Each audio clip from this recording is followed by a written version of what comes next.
Okay, so I wrote this article, I think on Sunday, about, well, I didn't write it on Sunday, I wrote it all week, about the temptation of Christ and turning stone into bread. First, I thought it was a magic trick. And, well, then I thought about the bread, and I heard this one really smart thing one time, that Osiris is the wheat and Christ is the bread, but I don't know what that means at all, you know?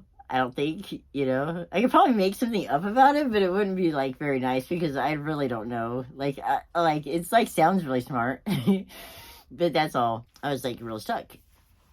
I was looking deeper at it, and I was like, okay, so what does the text say? Okay, it's like, man should not live by bread alone. It's about man being alone, and I looked at that alone part, and that word alone, and it's by himself. It's like self-sufficiency. It's not the bread alone, it's the man alone. You know, like, cadences can get in your head and you can hear them, like, like it's like, ba-da-da-da-da, like, and then, so I was like, man shall not live by bread alone. Okay, so if the key words there is alone, man shall not live alone. Oh, it is not good for man to be alone, and that's Genesis, right? And the cadence of that, man shall not live by bread alone, it drew me back to Genesis when Adam's naming the animals.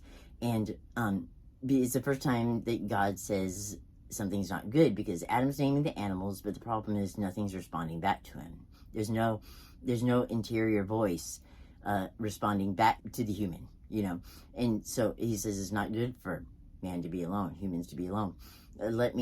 I will make him an ezer canido, a helper of equal worth. And it's a word that's used 16 times for God. So you think about corresponding, something that corresponds to consciousness and helps it grow. That responds back. So you could go have an inner conversation and something talks back to you. So it's that internal dialogue is really, it's like, you go in for reflection, self-reflection, and then you have an inner conversation. And we have this inner conversation all the time. Then you go back to our text, that we're looking at. Man shall not live by bread alone, but by every word that proceeds out of the mouth of God doth man live. That word is rhema, that's flow. And then where's the mouth of God? Okay, that's like, if I think about where the mouth of God is, it's within. Like, the kingdom of heaven is within you. So it's like there's where something you turn within, and there's a dialogue there, right? Okay, think about this. Think about the soul, right?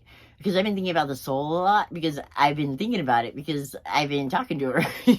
because when I was like, okay, so, like, I, like, only, like, can read the scriptures through my own experiences. Like, you know what I mean? How else will I know what they're talking about, Sometimes we think we're talking to ourselves, but really there's something else that we can't really see yet, because we haven't turned within yet, only because nobody ever told us to. Like, you know what I mean? And we didn't know, like, there was somebody else there. So we just don't know. We don't know we're not alone.